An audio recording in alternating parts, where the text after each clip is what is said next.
السلام علیکم تمام ناظرین کو۔ جیسے کہ گزشتہ میرا جو موضوع تھا وہ پارٹ 1 کے حصے میں میرا جو موضوع رہا ہے وہ یہ تھا کہ پاکستان میں نیو بورن بچوں کی شرح اموات کے حوالے سے تھا، جس میں بہت ساری چیزیں باقی رہ گئی تھی، جس کی وجہ سے یہ نوبت پیش آئی کہ اس موضوع کو پورا کیا جائے۔ جیسا کہ میں پہلے بتا چکا ہوں کہ ہمارے یہاں جو ہے چھوٹے بچے نیو بورن کی جو شرح اموات ہے وہ بہت تیزی سے بڑھ رہی ہے، لیکن اگر ہم گزشتہ 3 سال کے ریکارڈ دیکھیں تو اس میں کافی بہتری نمایاں ہوئی ہے، لیکن اس کے ساتھ ساتھ ابھی بھی مزید بہتری لانے کی ضرورت ہے، چونکہ ہمارے یہاں جیسے کہ جو بنیادی صحت کے جو مراکز ہیں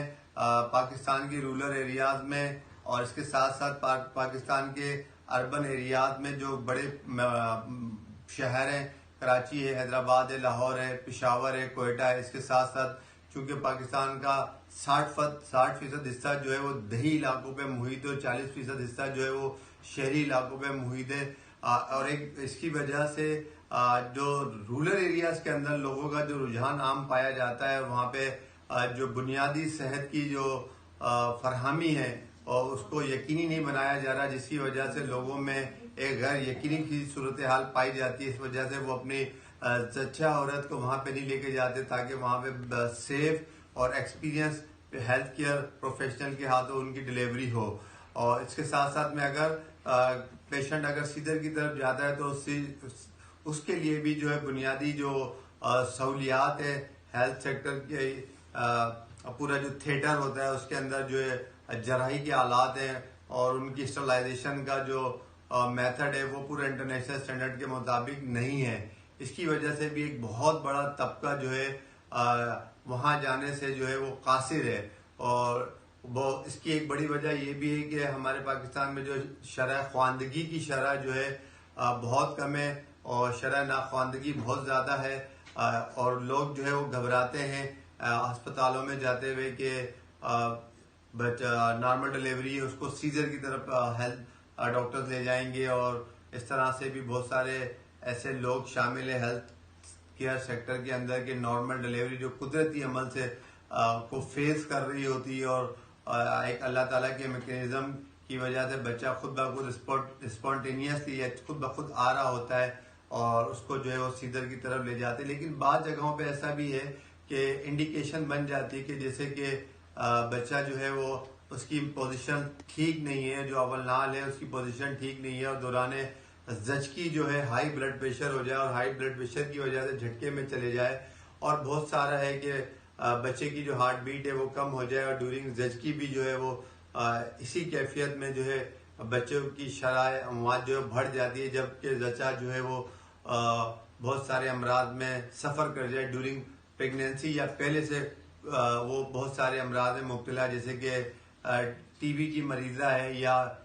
مرگی کی مریضہ ہے، دمے کی مریضہ ہے یا گردوں کے امراض میں مبتلا ہے۔ اس کی وجہ سے بھی بہت ساری شرح اموات میں اضافہ ہوتا چلا جا رہا ہے۔ لیکن ہم مغربی ممالک کی طرف دیکھیں، یورپین کنٹری کی طرف دیکھیں تو وہاں بہت سارے ملک ایسے ہیں جس کی فار ایگزامپل آئس لینڈ ہے، فن لینڈ ہے، جاپان ہے، سنگاپور ہے، اور جو اس کے ساتھ ساتھ ہے سلووینیا ہے، ایسٹونیا ہے۔ یہاں پر جو ہے 1000 زچگی کے اندر 1 یا 2% جو ہے بچوں کی شرح اموات ہے انفینٹ کی۔ اس کے مد مقابل اگر ہم پاکستان میں دیکھیں، جیسے میں نے پہلے بتایا تھا کہ 56 سے 57 بچے کی شرح اموات ہے 1000 خواتین کے اندر، جو لائف برتھ بچے پیدا ہوتے ہیں موت کے منہ میں چلے جاتے ہیں، جن کی سب سے بڑی وجہ جو ہے وہ فیور ہے، ڈائریا ہے اور ساتھ میں نمونیا ہے۔ اس کے ساتھ ساتھ میں جو ہے انفینٹ ڈسٹریس سنڈروم بھی ہو جاتا ہے، اور اس کے ساتھ ساتھ میں جو ہے یہ پریگننٹ ویمن ہے یا دوران زچگی خواتین کا جو ہے ویٹ بھی بڑھ رہا ہے۔ جو اینٹی نیٹل کیئر ہے وہاں پہ بھی فقدان آ رہا ہے، اور نیٹل کیئر میں بھی فقدان آ رہا ہے، اور اینٹی نیٹل کیئر میں جو وزٹ ہوتے ہیں خواتین کی ڈائٹ کے حوالے سے جو کاؤنسلنگ ہوتی ہے اس میں بہت ساری کمی بیشی ہو رہی ہوتی ہے۔ ٹیٹنس کے جو ٹیکے جو لگائے جاتے ہیں ٹی کے، اس سے بھی خواتین گھبراتی ہیں، نہیں جاتی ہیں پراپر طریقے سے۔ تو اس حوالے سے بھی جو ہے تمام شہریوں کی اور تمام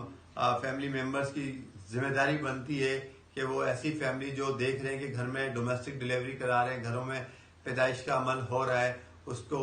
روکنا چاہیے اور اس کی حوصلہ شکنی کرنی چاہیے، ان کو موٹیویشن کرنا چاہیے کہ بھائی آپ اسپتال میں جائیں، اور حکومت کا کام ہے جو بھی ان کے نزدیک کوئی اچھا ہیلتھ کیئر یونٹ ہے، آیا کہ وہ گورنمنٹ کا ہے، پرائیویٹ ہے یا این جی اوز کا ہے، کوشش حتی الامکان یہ کرنی چاہیے کہ جو ڈلیوری کا جو عمل ہے وہ جو ہے ہاسپٹل میں ہونا چاہیے، اس بجائے کہ گھر میں کیا جائے۔ ہمارے کراچی جہاں